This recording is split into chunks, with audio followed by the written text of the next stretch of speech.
Le jeu vidéo, c'est de l'art. Peut-être que vous êtes d'accord ou pas, perso je pense que c'est le cas, et j'ai un avis qui pourrait en faire une vidéo entière, mais il faut admettre qu'il y a des jeux qui sont vraiment beaux, et qui ont selon moi le même prestige qu'un tableau. D'ailleurs il y en a un qui me vient à chaque fois en tête, et qui est je pense le plus beau jeu que je connaisse.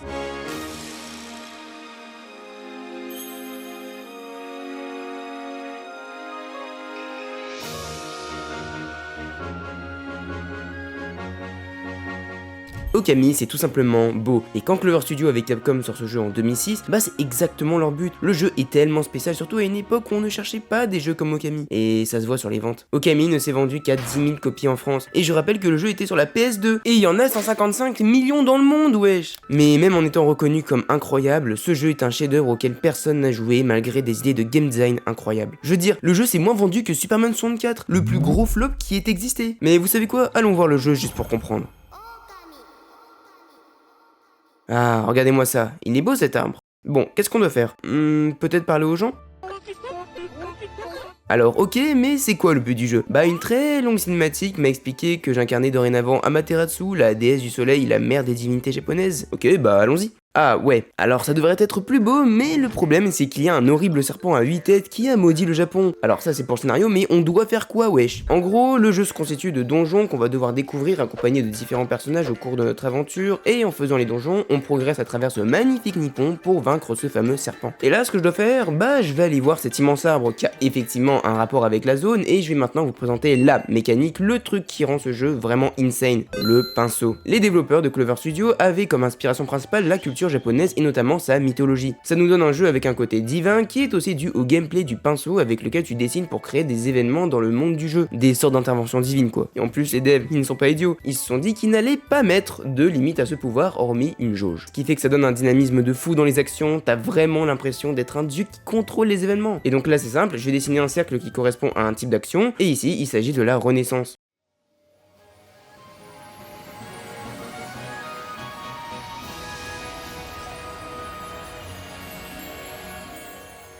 Ah, c'est quand même stylé les cerisiers en vrai. D'ailleurs, en parlant de style, vous aurez remarqué la DA assez spéciale de ce jeu, et c'est normal car c'était l'objectif initial de Clover Studio de littéralement reproduire le style artistique de la mythologie japonaise des temps anciens, le sumié. Et je trouve ça super beau, vraiment je trouve que tous les éléments japonais traditionnels sont super bien introduits dans le jeu. Genre regardez-moi cette forêt, elle est stylée hein. Bah c'est typiquement dans ce style que le jeu a été conçu. D'ailleurs dans ces éléments, il y a ces petites orbes là avec du japonais. Et bien c'est en fait l'incarnation du bonheur des êtres du Japon qu'on sauve. Bon, en vrai ce sont juste des points de compétence pour upgrade ta vie ou ton encre. Bref, t'as augmenté tes stats et maintenant que t'as débloqué la zone, allons vers le premier petit donjon. Et après, bon, le jeu devient de plus en plus cool, on rencontre des personnages tous plus stylés les uns que les autres, mais ça va être principalement la même structure. Sauf que Okami, il fait ça de façon très spéciale, qui fait que ce jeu est le GOAT de sa génération. Vraiment, ce jeu est plus que ce que je viens de vous dire. Il a une toute autre signification, et en vrai, faut pas aller chercher bien loin. Regardez, voilà notre personnage, Okami Amaterasu. Bon, c'est une déesse, ça vous le savez, mais c'est justement sur cet aspect-là que c'est intéressant. Comment vous appelez ce genre de perso contrôlable? Un avatar, l'avatar du joueur. Mais est-ce que cet avatar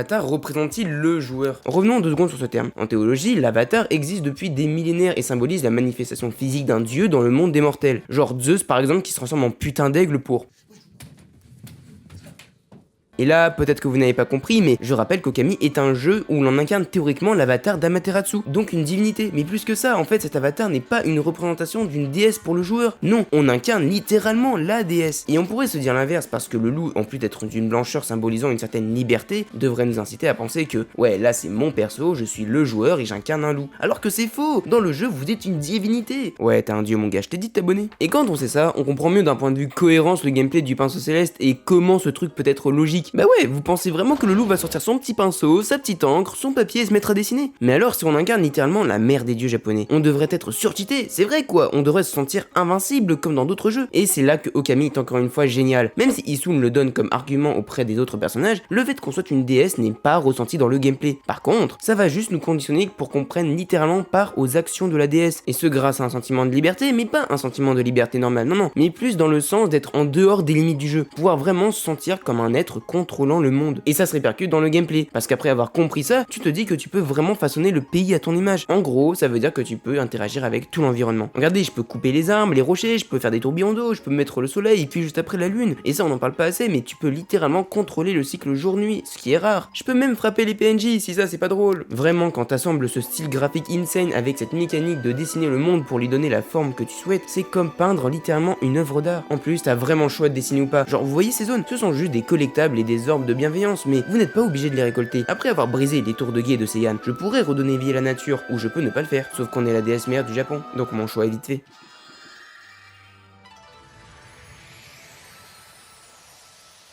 Et en vrai, ce gameplay est un outil à utiliser avec certains patterns pour progresser dans le jeu, avec des donjons, des énigmes, des objets à utiliser. C'est pas nouveau, et si vous ne voyez pas, bah écoutez juste.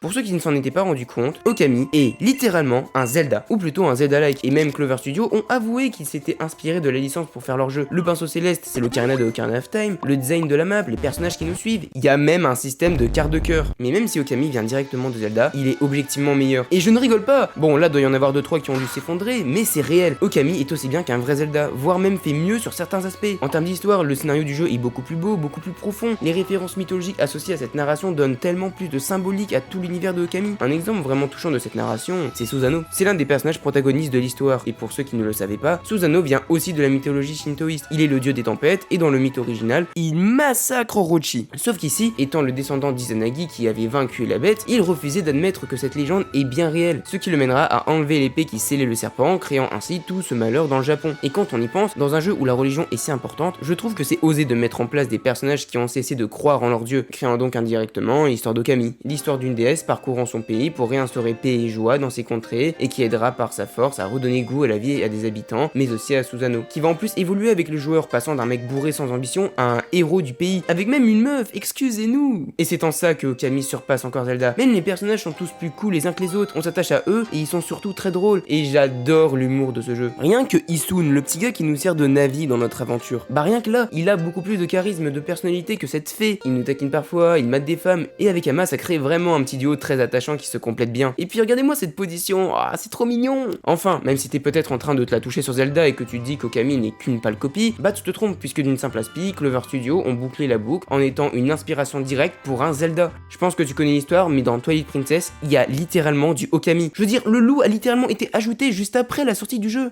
Mais là, est-ce que ça donne vraiment des raisons pour dire que c'est un vrai art? Pour ce qui est de la place importante du divin et de notre personnage, ouais. Mais y a pas que ça, y a vraiment une dimension qu'on peut appeler d'artistique dans ce poulet braisé mielleux quadruple. Genre la direction artistique, j'en ai parlé brièvement, mais le style soumier est vraiment bien incorporé avec la mécanique du pinceau à encre chinoise. Mais plus que ça, la DA est surtout là pour accompagner le thème important du jeu, la mythologie. J'en ai juste parlé pour notre personnage principal, mais hormis ça, Okami est littéralement basé sur un mythe de la religion Shinto. Les références au mythe d'Orochi sont constamment présentes et nous baignent dans ce monde si beau et si pur, parce que ce jeu est juste contemplatif.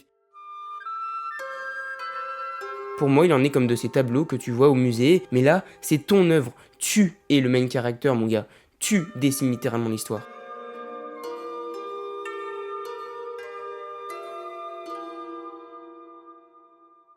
Une histoire qui d'ailleurs est basée sur un cycle de renouveau. Je dis ça parce qu'il y a un truc qui fait que ce jeu est si bien, c'est que t'as envie de le faire et de le refaire encore et encore. Parce que le jeu est basé sur une religion qui, contrairement à d'autres religions comme la nôtre, est cyclique. En gros, ce sera la même histoire, les mêmes erreurs seront commises.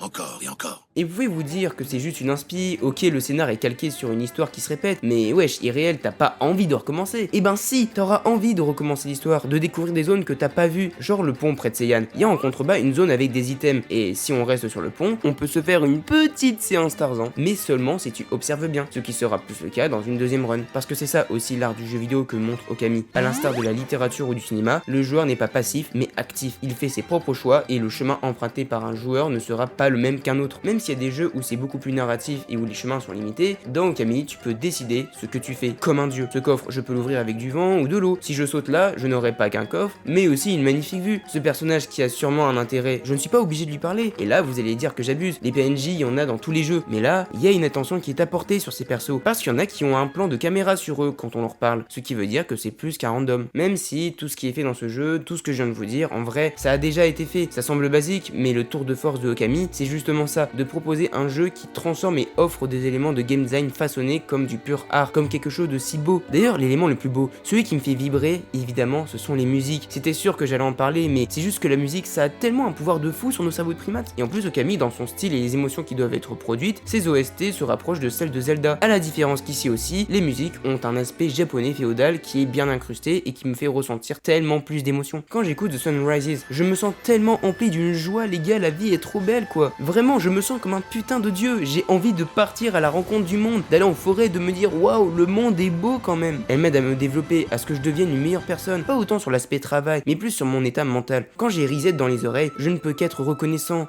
de ma vie, de la chance que j'ai de faire des vidéos sur un domaine qui me plaît tant, et enfin, reconnaissant d'être heureux pour les gens autour de moi, car tout comme un certain personnage, j'essaie d'apporter le meilleur pour mes proches et mes amis. Actuellement en live, je suis en train de me faire plein de classiques du JV que je n'ai jamais fait, genre Outer Wild par exemple. Bah même lui, à côté d'Okami, c'est rien. Le jeu se fait éteindre. Voilà, je le dis. Mais alors, si on revient à la question de base, pourquoi le jeu ne s'est-il pas vendu? Bah je pense que c'est parce que le jeu est arrivé à la mauvaise période. Aujourd'hui, la scène du jeu indépendant est encore plus forte. Les gens délaissent les grandes industries de AAA au profit de jeux beaucoup plus originaux. Et Okami est parfaitement dans ce style. En vrai, il aurait dû avoir des ventes de ouf, mais ça n'a pas du tout été le cas. Et parfois, c'est juste un coup du hasard et que malgré le travail que tu peux produire, ça ne sera jamais assez bien pour les consommateurs. Littéralement, c'est tout à fait en lien avec le monde de YouTube. Quand j'ai regardé cette vidéo, ça m'a fait penser exactement à ça. Beaucoup de youtubeurs tentent de percer sur la plateforme et essaient de faire la meilleure vidéo possible à chaque fois. Et malgré les nombreuses erreurs qui peuvent expliquer ça, c'est extrêmement frustrant et décevant. Mais par contre, la contrepartie, c'est que ça va évidemment percer un jour. À force de travail et de persévérance, tout le monde peut réussir. Et j'ai espoir que ça marche pour Okami. Avec cette vidéo, je veux vraiment que vous puissiez admirer la beauté de ce que les gens peuvent créer. Et en plus, vous le faites sûrement un peu si vous êtes abonné à cette chaîne, parce qu'en donnant l'opportunité à un jeune gars de percer, je voudrais que vous fassiez de même pour Okami. Si vous avez la possibilité d'y jouer, faites-le. Il n'y a pas beaucoup de jeux que je trouve à ce point incroyables et même aussi beaux qu'un tableau, mais pour Okami, c'est le cas. Okami qui j'espère deviendra un chef-d'œuvre, une pièce sublime et emblématique de l'histoire du jeu vidéo,